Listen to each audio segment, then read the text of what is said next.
Suspects, जहां पर हमारे पास सस्पेक्ट्स नहीं है, वहां पर अगर हम इन group multiple peoples, those who are related anyhow to that particular incidents, उनके systems को analyze करते हैं या उनके systems को scan करते हैं, तो हमें कई बार behavioral evidences मिलते हैं, behavioral evidences which will help us in getting the detail कि what type of data or what type of applications are being frequently used by such type of users.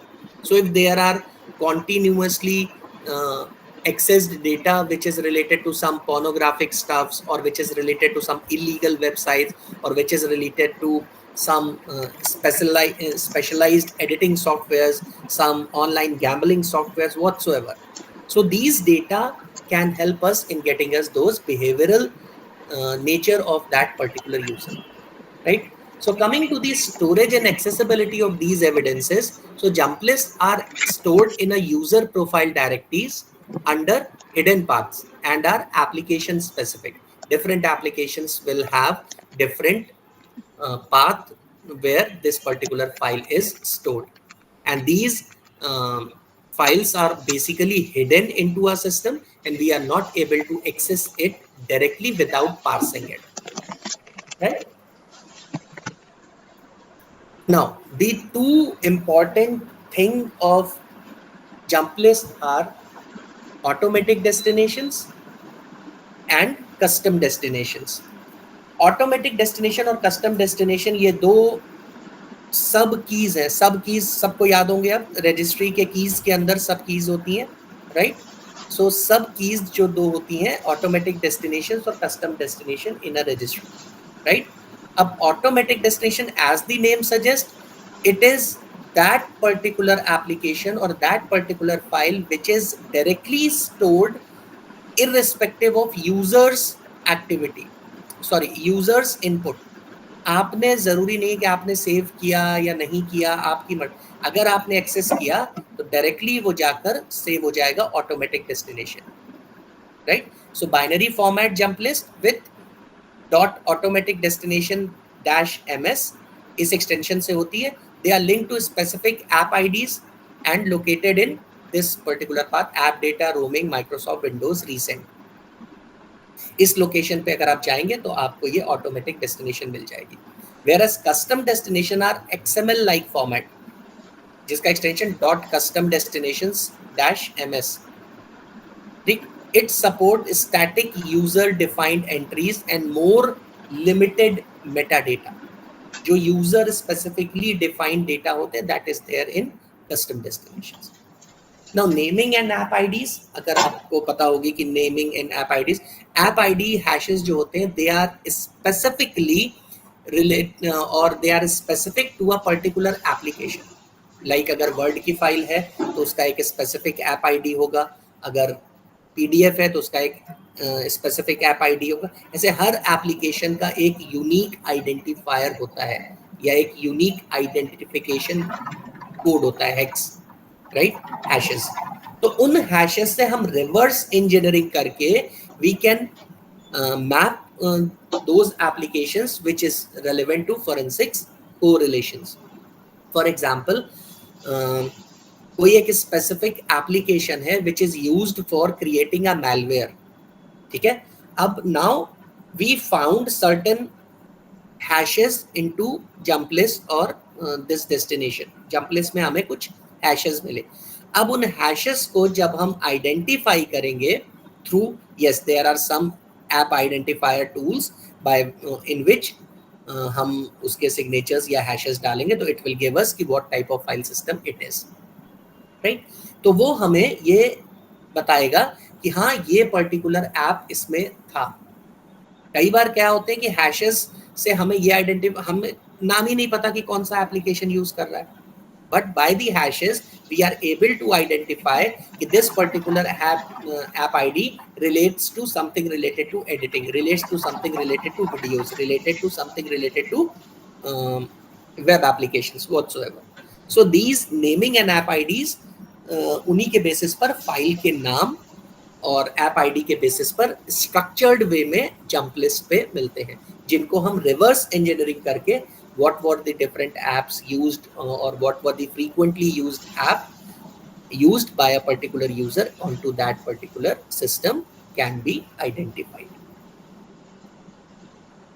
Now there are some tools which is required for analysis, extracting के लिए या interpretation के लिए. So primary analysis tools पे jump list explorer आता है, shell bags explorer आते हैं, Windows jump list parser आते हैं.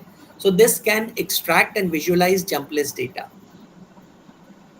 इससे पहले इसको करने के लिए हमें क्या चाहिए होगी? Disk imaging. उसके लिए आपको FTK चाहिए या Xbase फोरेंसिक्स, जिससे हम रॉ डेटा और ऐप डेटा निकाल सके. So we need to do the imaging, or we can directly mount the drive onto the FTK imager and we can extract those evidences. Supporting utilities के लिए आप hex editors, PowerShell scripts decode करने के लिए आप use कर सकते हो, जिससे हम automatic extraction कर सके. So this is command line based method, कि जहाँ पर आप command base पे या hex editors पे आप hex जो भी आपको मिल रही है उसको आप डाल करके you can identify different types of jump list data. Now this is how you can locate and extract jump list, right? So first thing is navigating file paths. आपको उस फाइल के पाथ पे जाना है. तो जंप लिस्ट हमने आपको बताई कहाँ पे स्टोर होगा. जब आप रजिस्ट्री में अंदर जाओगे तो आपको ऐप डेटा के अंदर माइक्रोसॉफ्ट के अंदर विंडोज के अंदर रीसेंट के अंदर आपको ऑटोमेटिक डेस्टिनेशन और कस्टम डेस्टिनेशन मिलेगा. This is how you have to navigate to the app data. आप यहाँ से नेविगेट करके इस फोल्डर पे जा सकते हो. वहां पर आपको ये ऑटोमेटिक डेस्टिनेशन और कस्टम डेस्टिनेशन नाम के फोल्डर्स मिल जाएंगे, जिनके अंदर आपके सारे जंप लिस्ट के फाइल्स होंगे. इसको आप फॉरेंसिक इमेजिंग के थ्रू कर सकते हो. आप FTK इमेजर आपके पास है, आप यूज करो. बिटस्ट्रीम कॉपीज बनाओ यूजर प्रोफाइल की और उस पर्टिकुलर एप्लीकेशन से आप उसको दिखा सकते हो.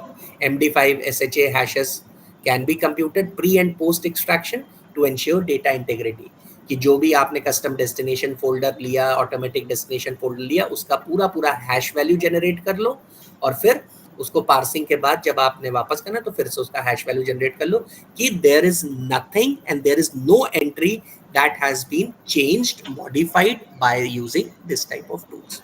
So this is how you can locate and extract jump list on a particular evidence. Then you can parse the data. कि whatsoever there in the jump list, you need to parse or you need to decode those file paths, timestamp, shell times कि कहाँ use हुआ, क्या use हुआ. So as you see in the screen, it is something like this. You can see different codes, different hex. So shell item extraction. Jump list contains embedded shell items that reveal file metadata, paths and access method. इसके लिए shell bag आपको explorer चाहिए जिसपे आप इससे access कर सकते हो. Time stamps and activity correlation कि किस पर्टिकुलर टाइम पर इस पर्टिकुलर सिस्टम में ये पर्टिकुलर ऐप रन कर रहा था या नहीं कर रहा था. So extracted data, whatever you'll extract, it will contain that data कि when it was created, when it was modified, last access time, which help us in establishing the behavioral timeline analysis. So timeline analysis जो artifacts की होती है, that sometimes plays very very important role कि whether a particular system was involved into this activity or not. So if there is no traces of that particular activity on that particular system, you cannot claim that this particular laptop was involved into that suspicious activity. And last is application ID mapping. So app ID, as I told you previously, app ID help link jump list files to specific programs using hash dictionary. This requires a little more technical things to map. Then you can do the event timeline generation. Jump list timestamps are aligned with registry hives, event logs and prefetch data to reconstruct activity windows. कि जो कुछ भी आपके jump list के time stamps है, आप registry hives check करोगे और इवेंट्स लॉग चेक करोगे, प्रीफेच चेक करोगे. तो इन सब को एक साथ क्रिएट करके we can reconstruct what all activity was done on a suspected laptop or on a suspected system.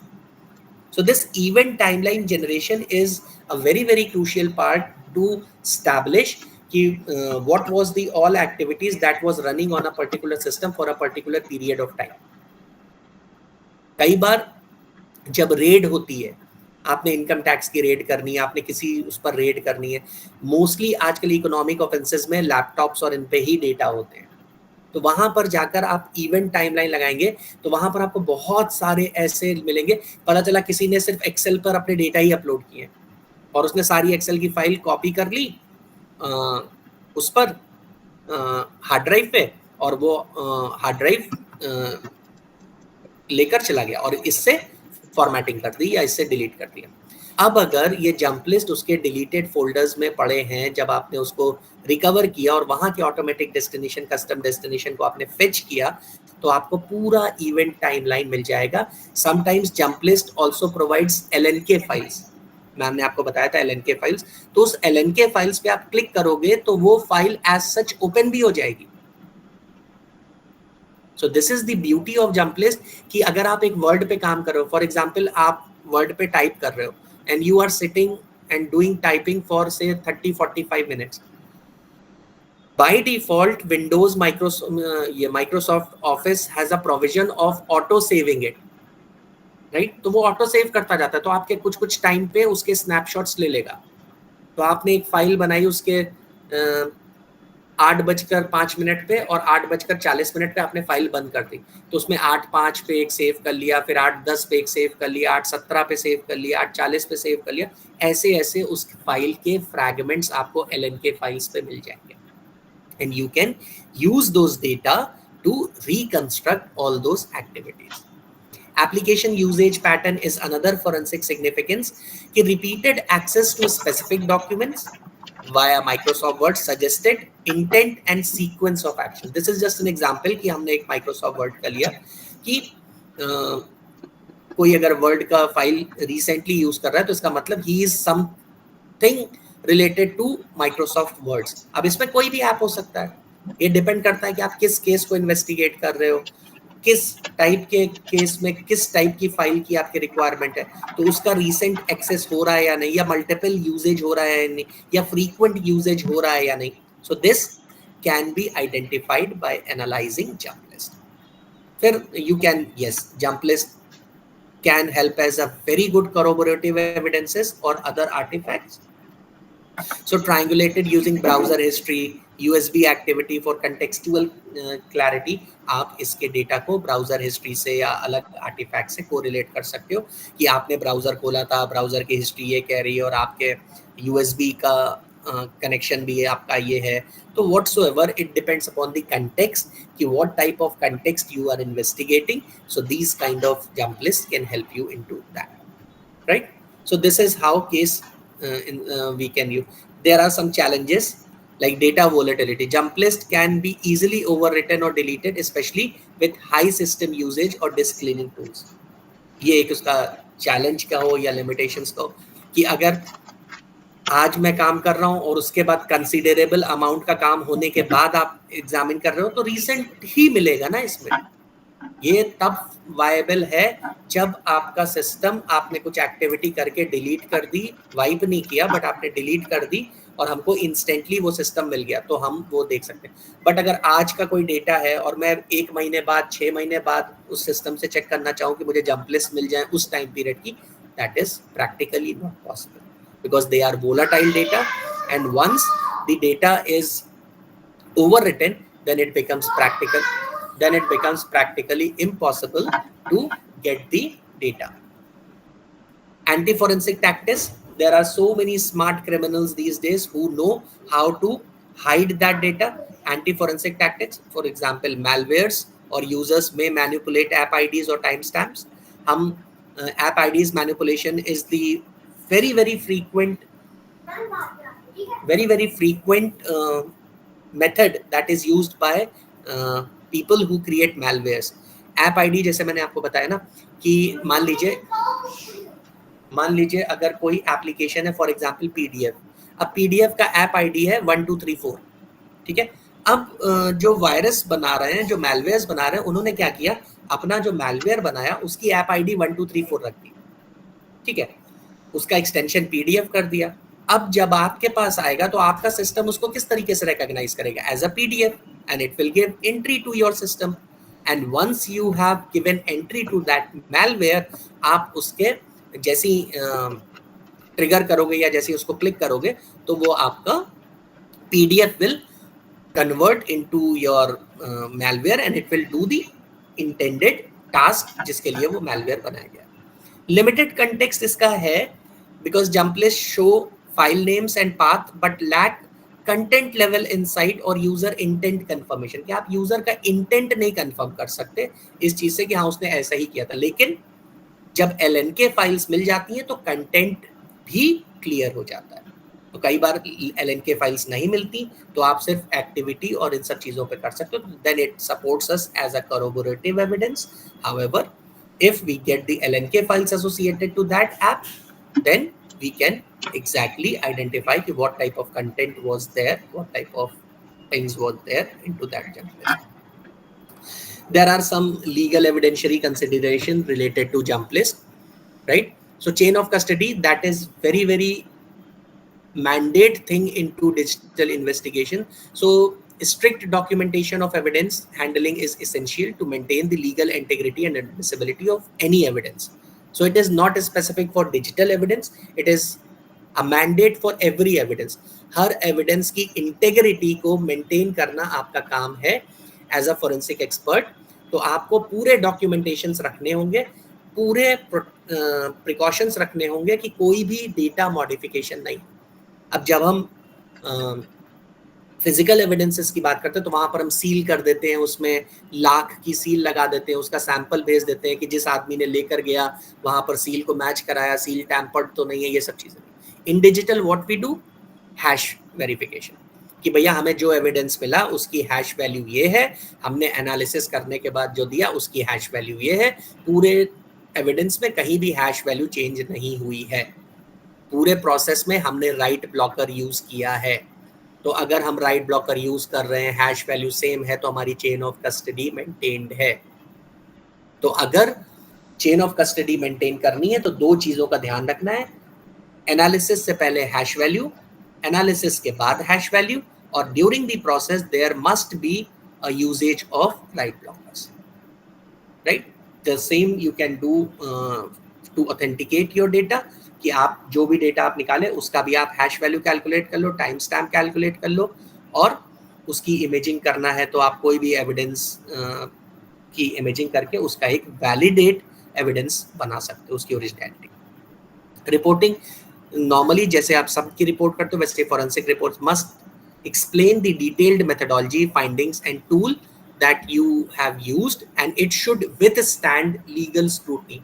मतलब वो टूल लीगली एक्सेप्टेबल होना चाहिए. ऐसा नहीं कि आपने अपने हिसाब से कुछ भी कर दिया और कहा कि भाई मुझे तो मिल गया. मिल गया is not an authenticated version that you can present in court. हाँ, आपने बोला कि हमने इसको जंप लिस्ट एक्सप्लोरर से किया है, it is a what you say, it is a accepted tool for this particular task and it is being used as an OSINT, क्योंकि ओपन सोर्स इंटेलिजेंस बहुत सारी जगह यूज हो रहा है, बहुत इसके सर्टिफिकेशंस हैं कि हाँ ये एक सर्टिफाइड टूल है जो कोई छेड़खानी नहीं करता और प्रॉपर इंफॉर्मेशन आपको देता है. So this is how we do the jump list things, that is the theory. Some key insights and guidelines for effective jump list forensics: structured workflow, you should adopt a systematic approach, like first you need to do imaging, then you need to go for extraction, then you need to go for parsing, then correlation, and then reporting. So if you directly go and think I got one file and I just do the parsing, so that is not a structured workflow. तो अगर आप structured तरीके से काम करेंगे तो आपको एक effective evidence मिलेगा या effective conclusion you can draw at the end of analysis. Cross validation, कि once you have extracted the data, analyzed the data, it should be correlated with other artifacts, for example prefetch, registry, USB logs, इन सब से आप उसको correlate कर लो, corroborate कर लो कि हाँ जो चीज मैंने जंप लिस्ट पे देखी है it is also supported by prefetch, it is also supported by USB logs. So this way you can cross validate your findings. And finally, your detailed documentation. You have to maintain the detailed logs of tools. You have to maintain the hash values and the handling process to ensure legal defensibility. क्योंकि आपने जो काम किया, अगर उसको आप certified नहीं कर पाओगे कि हमने जो काम किया ये एक प्रॉपर मेथडोलॉजी है, so you need to be specific to your methodology कि this is a suggested guideline for doing this kind of task and I have performed using the similar methodology or the same methodology and I got the results as expected, which is certified by hash values, authenticated by hash values, and this method is acceptable into this cases. That's why my results are also authentic. So this is a brief theoretical approach of jump list. I hope आपको एक इसकी theory basic चीजें समझ में आ गई. So I'll request Aditi ma'am if you want to add something or if you want to show something onto jump list. Otherwise then we'll go on to the practical part. आपको भी अगर कुछ नहीं समझ में आ रहा है तो आप प्लीज पूछिए.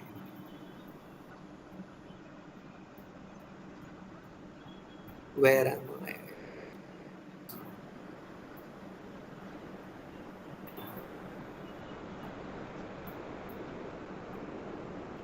Aditi ma'am, are you there?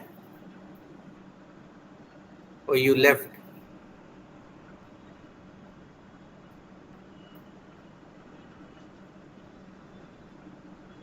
Okay. Anyways, so I think she has left. So is there any doubt up till now कि आपको jump list में कोई doubt या कोई ऐसी चीजें जो आपको नहीं समझ में आई या कुछ पूछना है? Then we'll move down to theoretical part. Sorry, practical part.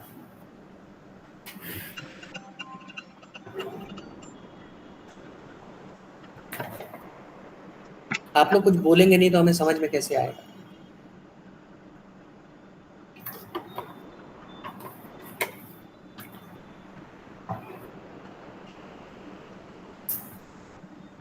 ये 2-4 टूल्स ना अपने पेन ड्राइव में लेकर जाओ, किसी के भी सिस्टम में लगाओ, FTK से माउंट करो, ज्यादा कुछ करना नहीं है, FTK से माउंट करो और सारी रीसेंट एक्टिविटीज आप निकाल सकते हो.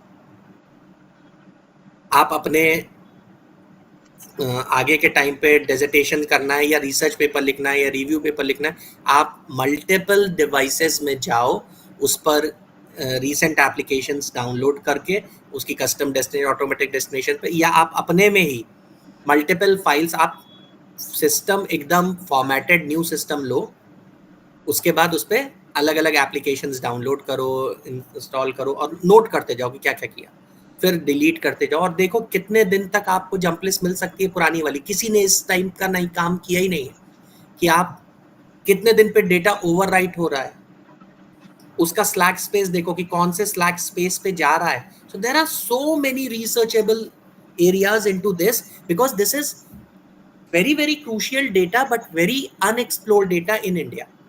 ये बहुत ही अनएक्सप्लोर्ड फील्ड है अभी विंडोज फॉरेंसिक्स इंडिया में. आपको मिलेंगे, आपको कुछ पेपर्स मिलेंगे, आपको ब्लॉग्स मिलेंगे, आपको ट्यूटोरियल्स मिलेंगे, बट जितने भी आप वीडियोस देखोगे ना वो सारे इंडिया के बाहर के होंगे. जितने भी देख लो, इंडिया का कोई बंदा नहीं मिलेगा आपको जो विंडोज फॉरेंसिक्स पे आपको काम कर रहा हो या आपको किसी भी there are so many private institutions who are giving cyber security courses और वो कोर्सेज, किसी पर भी सिलेबस में देख लो, कहीं पर भी विंडोज फॉरेंसिक्स का जिक्र नहीं होगा भी तो बस एक नाम होगा. इस टूल पर आपको काम करना बताएगा. क्यों?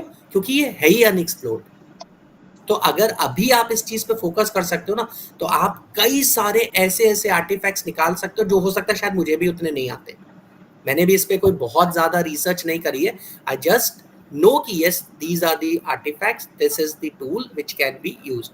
I did it myself, I learned it myself and I want to share with you all and I give you the direction कि आप छुट्टियां चल रही हैं, आप घर बैठो, आप सिर्फ एप्लीकेशन आईडीज नोट करते जाओ. इस पे इंटरनेशनली इतनी रिसर्च चल रही है, मतलब हम अगले कोई लेवल पे हम मोबाइल फॉरेंसिक्स लेकर चलेंगे. I was recently into one conference in Delhi. वहाँ पर उस एक लेडी थी, she is a fine researcher, Gokila ma'am, I wish कि अदिति मैम होती यहाँ पर। तो she researched on different applications which is installed on a mobile device, और कौन सा एप्लीकेशन कौन कौन से परमिशन को बाय डिफॉल्ट ले रहा है और आपके कौन कौन से डेटा स्निफ कर रहा है।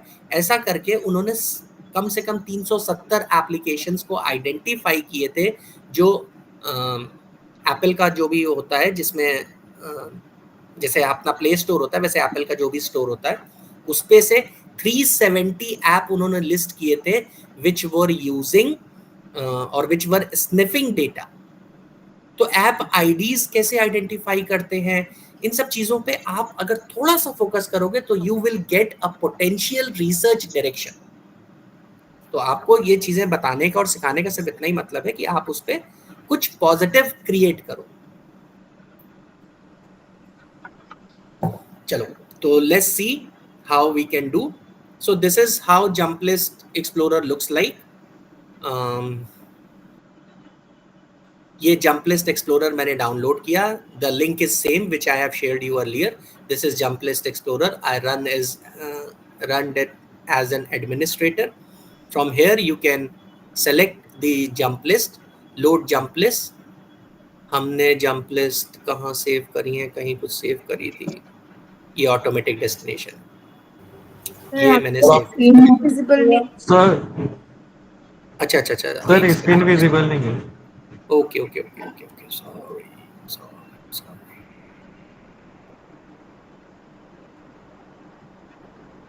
चलो, अच्छा है कि आप अटेंटिव हो, कि आप देख रहोगे screen invisible. Okay, so this is jump list explorer which I have installed from the same link जो मैंने आपको बताया था। मैंने इसको रन एज एडमिनिस्ट्रेटर किया, तो फिर ऐसा एक स्ट्रक्चर खुलकर आता है। This is jump list. अब इस पर आप फाइल पर जाकर लोड करेंगे जंप लिस्ट को, और जहां पर आपने सेव करी है, जैसे मैंने ऑटोमेटिक डेस्टिनेशन के कुछ फोल्डर्स डाउनलोड किए, दिस इज जंप लिस्ट। ये आपके जंप लिस्ट के फोल्डर्स हैं। अब आप इस पे अगर देखोगे तो इस पे हमें क्या इंफॉर्मेशन दे रहा है, ये उसकी हैशेस हैं, ऐप आईडीज हैं, कब मॉडिफाई हुई थी, टाइप क्या है, साइज क्या है। ठीक है, अब ये है 1229 KB की, ये क्या है, 8 मई 2025। अब इसको अगर हम, चलिए हम इसको देखते हैं क्या है। उफ, ये मैंने किया। अब ये नीचे मुझे एंट्री, टारगेट क्रिएटेड, ये सारी चीज़ें मुझे ऐप आईडीज की दे दी। किसका है app ID description, quick access का। पिंड आउट, एंट्रीज काउंट 246, और ये सारी चीज़ें इसने मुझे दे दी, किस टाइम पर क्या एक्टिविटी हुई थी इस पर्टिकुलर ऐप पर। अब क्या हम इस पे देख सकते हैं इस फाइल को, ये इसका हमें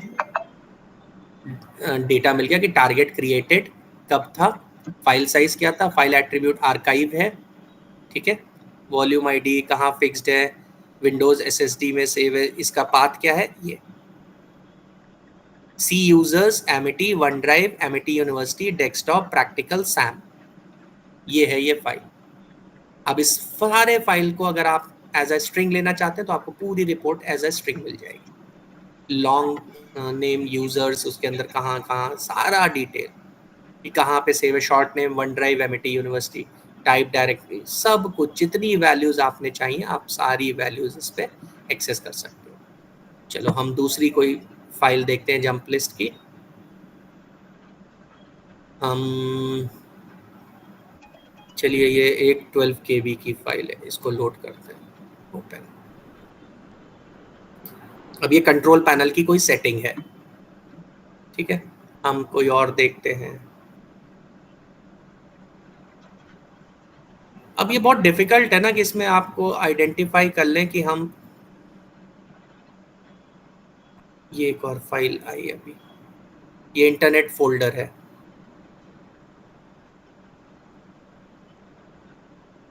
टारगेट क्रिएटेड इस साइज का, target ID, extra block informations में इसमें कोई आइकन या कुछ ऐसा सेव नहीं है, तो कोई ऐसी इंफॉर्मेशन नहीं है। ये कोई एप्लीकेशन या सिस्टम फाइल है। ये ऑटोमेटिक डेस्टिनेशन है ना, तो यहाँ पर आपको सारी चीज़ें जितनी भी एक्टिविटीज़ हैं, चलिए हम एक ये देखते हैं ये क्या है।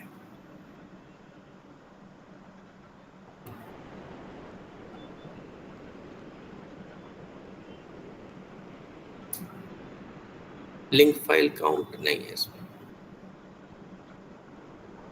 इसमें लिंक फाइल काउंट है तो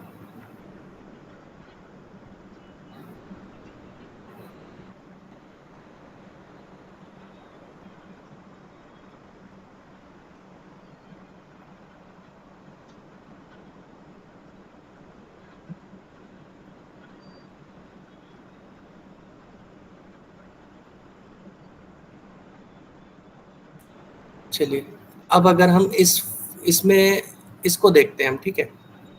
अब ये फाइल है क्योंकि इसमें सिर्फ 7 है, ठीक है, तो हम इसको करते हैं, हम इसको फाइल पे गए, हम इसको एक्सपोर्ट करते हैं लिंक फाइल्स, ठीक।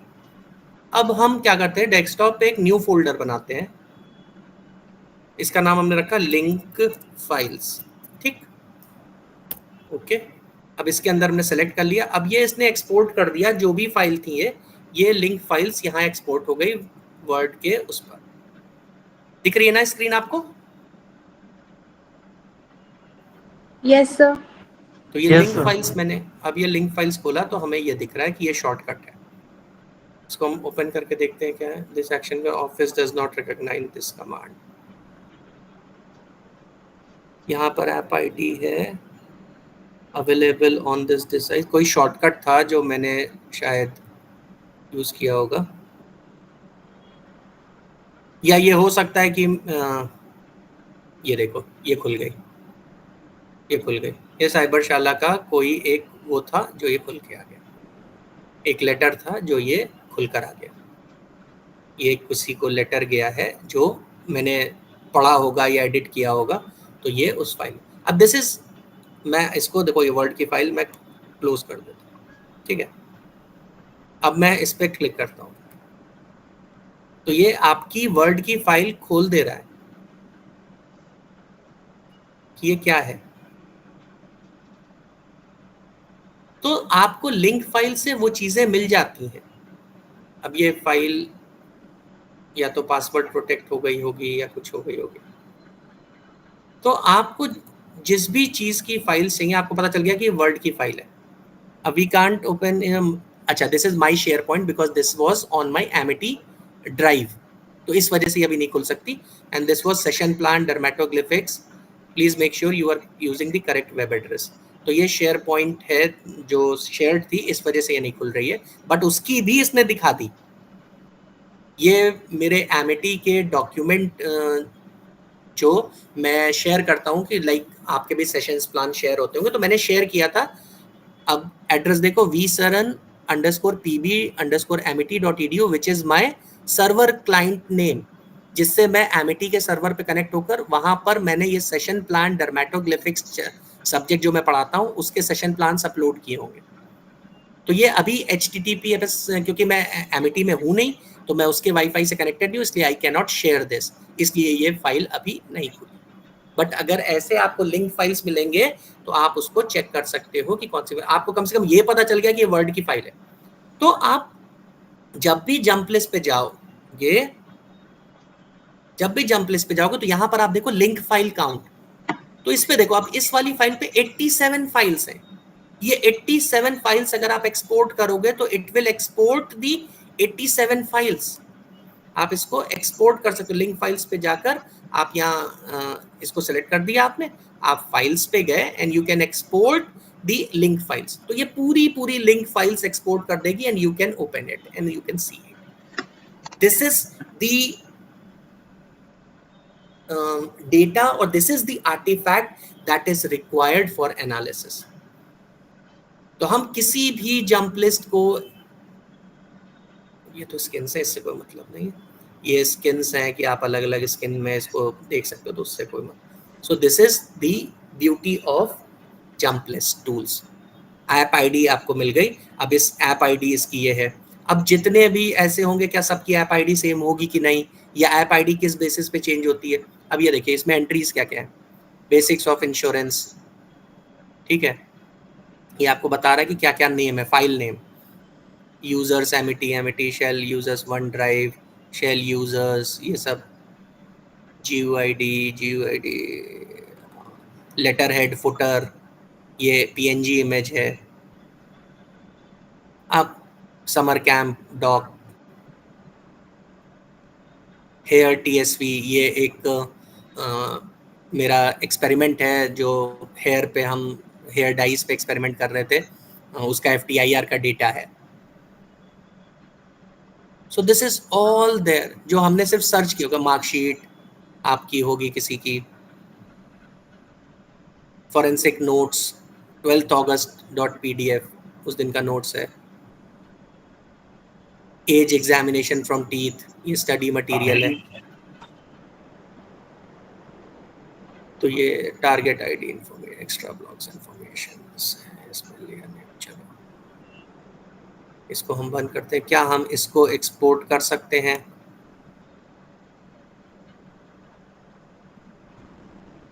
सिर्फ अगर हम एक एक्सपोर्ट करना चाहें तो क्या मैं एक्सपोर्ट कर सकता हूँ? क्या हम, ऐसा कुछ है इसमें? क्योंकि मैंने कभी सिंगल फाइल एक्सपोर्ट नहीं करी है।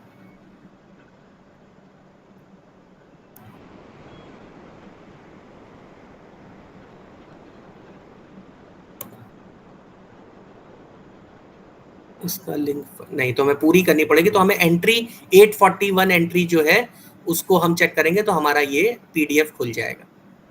ये पैन कार्ड है, एडिटेड है, बहुत सारी हैं। तो ये ABG JPG, ये सारी फाइल सिस्टम्स हमें सारे उसने, जब साइबरशाला लेवल 1, इनकम शीट, और जो जितनी जैसी जो भी फाइल्स हैं आपको दिख रही, बजाज लेटर, सब कुछ, introduction, study, but everything that you want to see you can analyze through jump list. तो आपने सिर्फ, हाँ, अब आप जंप लिस्ट पहुंचोगे कैसे? तो उसके लिए FTK इमेजर पर आप, अब देखो ये है ऑटोमेटिक डेस्टिनेशन और कस्टम डेस्टिनेशन। कहाँ पर है ये? विंडोज के अंदर, रिसेंट के अंदर आपका ऑटोमेटिक डेस्टिनेशन और कस्टम डेस्टिनेशन, जो मैंने आपको PPT में दिखाया था कि उसकी लोकेशन जो है that is automatic destinations, app data, roaming, Microsoft Windows recent. The same is here कि आप, मैं कहाँ गया, मैंने यहाँ फाइल पे गया, ऐड एविडेंस आइटम किया, एविडेंस आइटम पे मैंने लॉजिकल ड्राइव की, विंडोज SSD सेलेक्ट किया, विंडोज SSD सेलेक्ट करने के बाद रूट पे गया, रूट पे जाने के बाद फिर मैं यूजर्स पे गया, यूजर्स पे मैं एमिटी के अंदर गया क्योंकि मेरे सिस्टम का नाम एमिटी है, एमिटी के अंदर मैं रोमिंग पर गया, ऐप डेटा के अंदर रोमिंग, रोमिंग के अंदर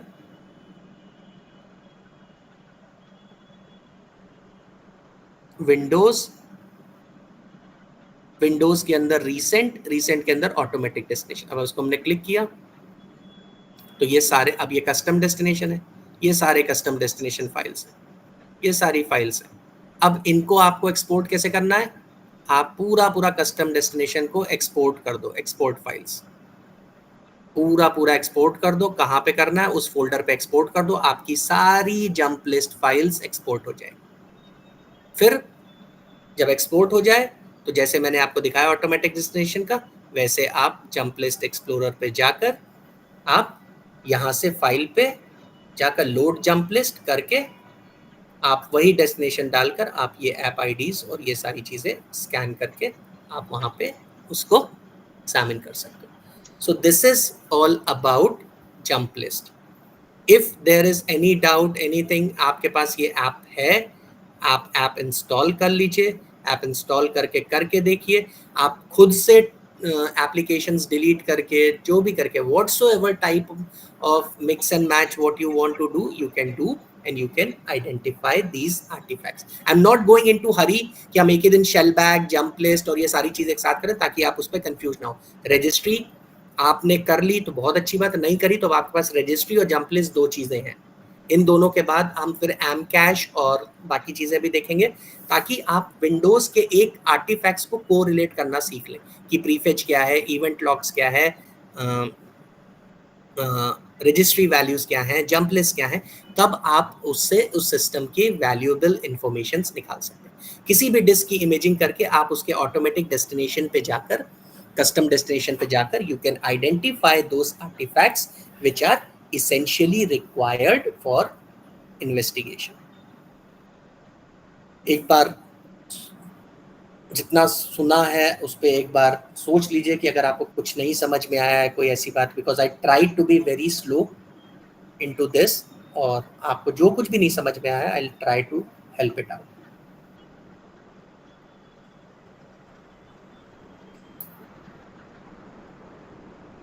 एक्सक्यूज मी सर। हाँ जी सर आप ये इसका जंप लिस्ट का लिंक दोबारा से शेयर कर सकते हो?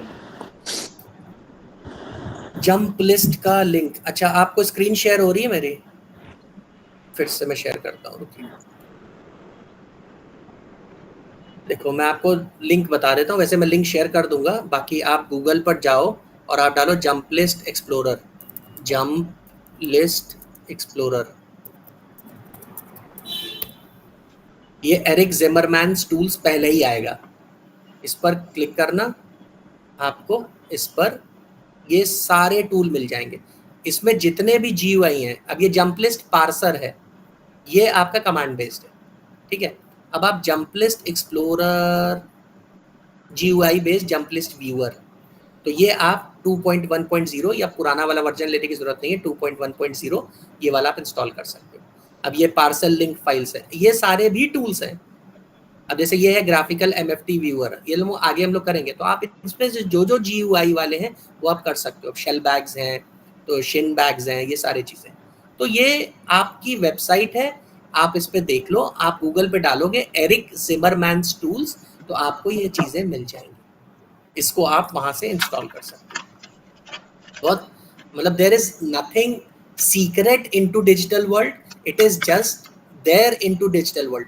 हम आपको एक वेबसाइट बता रहे हैं कि there is nothing secrecy into this, मेरा पर्पस आपको सिखाना है, तो आपको मैंने पूरा जहाँ पर है ये मैंने आपको पूरी चीज़ दे दी। आप इसमें से बाकी चीज़ें भी, जैसे अब ये इवेंट लॉग पार्सर है, आप इसको कर सकते हो, ये CMD बेस्ड है, तो ये सारी चीज़ें भी बट ये सीखनी पड़ेंगी, थोड़ा कमांड प्रॉम्प्ट। तो ये आप अपने एडवांस लेवल पे जब आप GUI से इस चीज़ों को समझ लेंगे, तो फिर आप जाकर ये काम कर भी सकते हैं।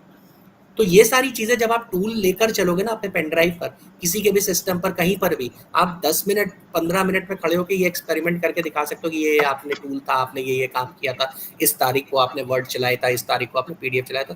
This will boost your confidence plus your interest into digital forensics. फिर जब यही सारी चीज़ें आप पता रहेंगी, तो अब कहीं भी किसी भी इंटरव्यू में से पूछेगा अच्छा जंप लिस्ट क्या होती है, तो यूल नो कहाँ मिलती है, ऑटोमेटिक डेस्टिनेशन कहाँ होता है, कस्टम डेस्टिनेशन क्या होता है, यही सारी चीज़ें पूछते हैं। अगर आपने ये सारी चीज़ें बेसिक्स क्लियर करी हुई हैं, तो आप अपने CV पे लिख सकते हो कि हाँ स्किल्स में ना, जैसे कि मेरी की स्किल्स क्या क्या है, तो वहाँ पे आप लिख सकते हो नो हाउ टू एनालाइज और interpret Windows artifacts like jump list, prefetch, Amcache, shellbags, तो ये आप लिख सकते हो। तो जब भी आप अपनी CV भेजोगे किसी ऐसे ऑर्गेनाइजेशन में जिनको साइबर या IT सिक्योरिटी की जरूरत होगी, तो वहाँ पर उस चीज़ का इफेक्ट पड़ता है। तो ये एक है, आप गूगल पर सिंपल जंप लिस्ट एक्सप्लोरर या रजिस्ट्री एक्सप्लोरर कुछ भी डाल दो, नहीं तो Eric Zimmerman, ERICZIMMERMAN Zimmerman tools, उस पर आपको ये सारे टूल्स मिल जाएंगे and you can use it. और कोई कंफ्यूजन, कोई डाउट? तो अब आपका असाइनमेंट, मनीषा ने एक असाइनमेंट दे दिया था, अब आपका असाइनमेंट हो गया रजिस्ट्री प्लस जंप लिस्ट।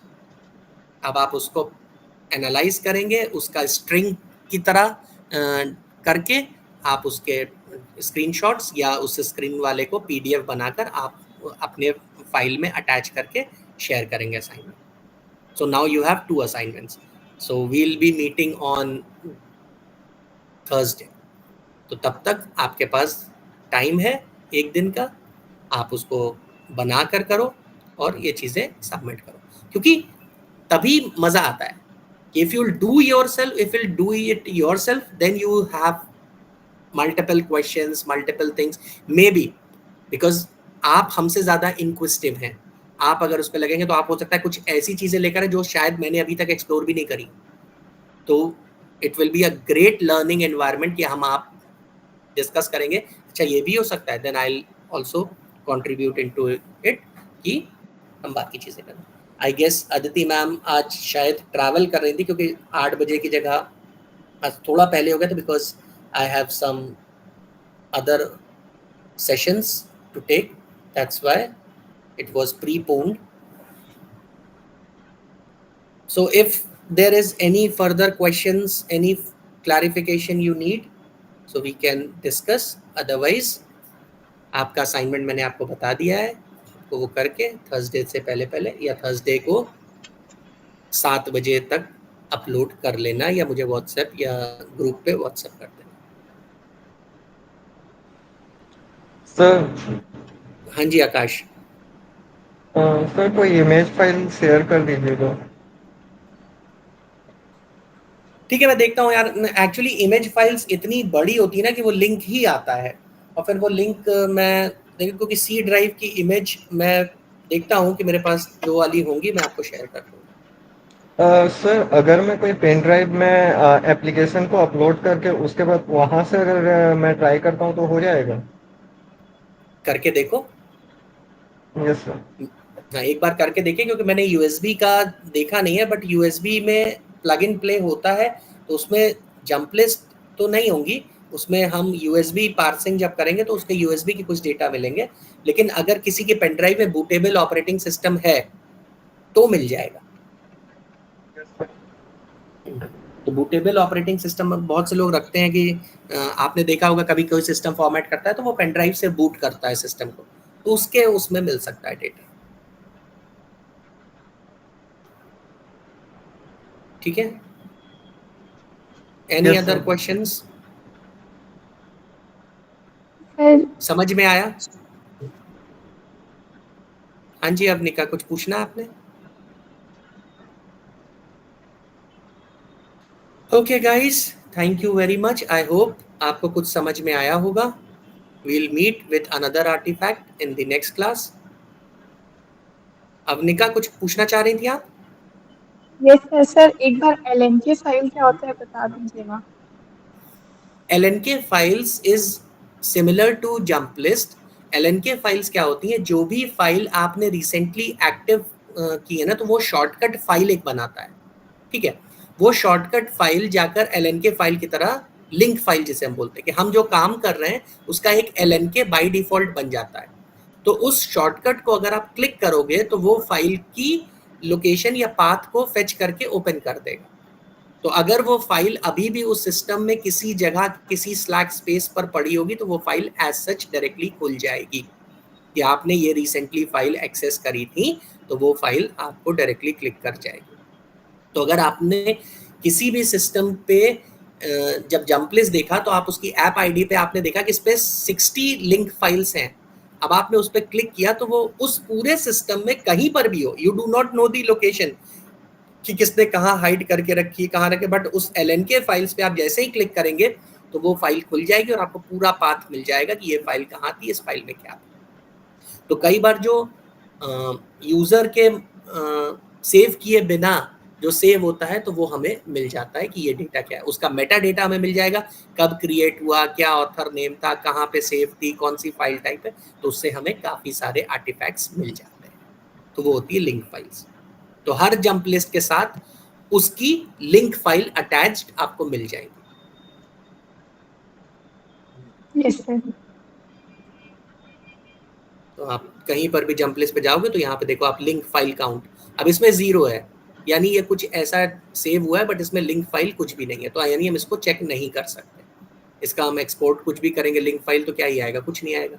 इसको करेंगे तो हमें 846 फाइल्स मिलेंगी, ये पूरी ये 846 फाइल्स अभी मेरे सिस्टम पर आ जाएंगी। इसकी टोटल साइज देख रहे हैं आप, तो ये करीब 1.25 GB है। तो ये 1.25 GB के रीसेंट एक्सेस डेटा है, कहाँ कहाँ उसका पाथ देखना है, आप ये पूरा पाथ देख लो। किस पाथ पे है, ये पूरा पाथ हाँ, है। देख रही हूँ। उसका टाइम स्टैम्प देखना है, आप ये टाइम स्टैम्प देख लो कि कब एक्सेस हुआ है। ये 16/11/2024 को एक्सेस हुआ है शाम को 6:55 पे। तो यानी इतना पुराना डेटा भी है इसमें। सर शो नहीं हो रहा है।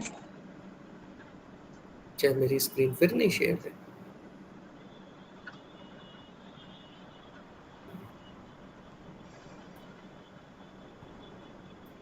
मैं ये शो कर रहा था आपको कि ये जैसे जंप लिस्ट है, मैंने इस पे देखा कि यहाँ पे लिंक फाइल काउंट कितनी है, तो इस पे मैंने देखा तो 846 काउंट है, फाइल साइज 12,050 नहीं 1 लाख जो भी है, तो ये 12 GB के आसपास है या 1.2 GB है, सॉरी। अब इस पे मैं ये देख रहा हूँ टारगेट एक्सेस ऑन, कब एक्सेस हुआ है, ये सारे एक्सेस करे। तो ये 16 अप्रैल 2025 को शाम रात को 10:17 पे यूज हुआ है ये जो भी फाइल थी। अब मैं इसमें लास्ट फाइल देखूं कि मुझे लास्ट डेटा कहाँ का इसमें मिल रहा है। तो ये लास्ट डेटा जो मुझे दे रहा है दैट इज ऑफ 9 सितंबर 2024। ये pro plus image.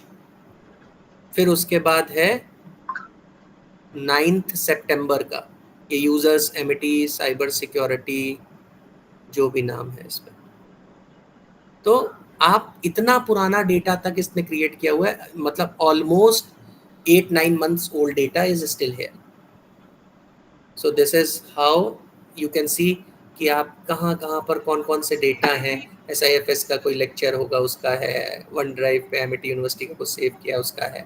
So you can just go through your FTK। आप FTK इमेजर, मैंने आपको सिंपल बताया, FTK इमेजर पे जाओ, इसको चलो मैं अनमाउंट कर देता हूँ, रिमूव ऑल एविडेंस। आप FTK इमेजर खोलना, फाइल पे जाना, ऐड एविडेंस आइटम करना, लॉजिकल ड्राइव लेना, नेक्स्ट सी ड्राइव आपने सेलेक्ट कर ली जिस पे आपका ऑपरेटिंग सिस्टम है, फिनिश। ये आपका सी ड्राइव यहाँ पे माउंट हो गया। इस पर जाना, विंडोज पे जाना, ये आपकी MFT स्कैन करेगा। It will take hardly 30 seconds. MFT scan हो गया, फिर आप इस पे रूट पे जाना। रूट पर जब आप जाओगे तो आपको ये सारी कॉन्फ़िगरेशंस मिल जाएंगी। इसमें प्रोग्राम नहीं, इस पे हमें जाना है, किसमें जाना था, यूजर्स पे। यूजर्स पे गए, यूजर्स पे आप जो भी यूजर्स है, हमने एमिटी यूजर लिया।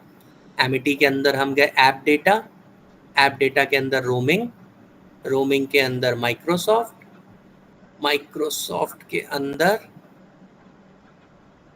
रीसेंट कहाँ है,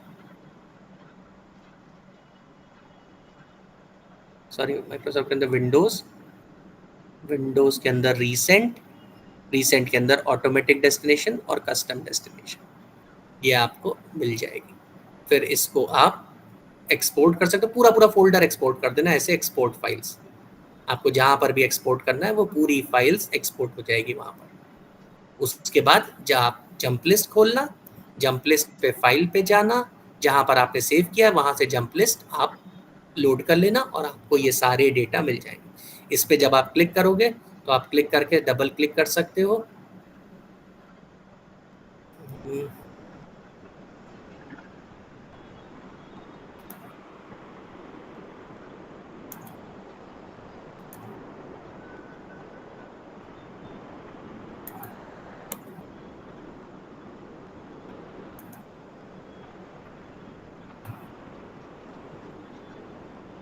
यहाँ से करेगा, नीचे जो यहाँ पर आ रहा है, यहाँ पर जाकर आप उस फाइल को क्लिक कर सकते हो, तो ये आपका उसका पूरा डिटेल्स देगा। हेडर क्या है कि कब क्रिएट हुआ, मॉडिफाइड कब हुआ, एक्सेस कब हुआ, ठीक है, बाकी डिटेल्स हैं इसकी सारी। उसकी टारगेट आईडी इन्फॉर्मेशन, उसके एक्स्ट्रा ब्लॉक्स अगर कुछ हैं तो उसमें क्या क्या इन्फॉर्मेशन आ सकते हैं, कई बार आइकन की साइज और ये सारी चीज़ें मिल जाती हैं।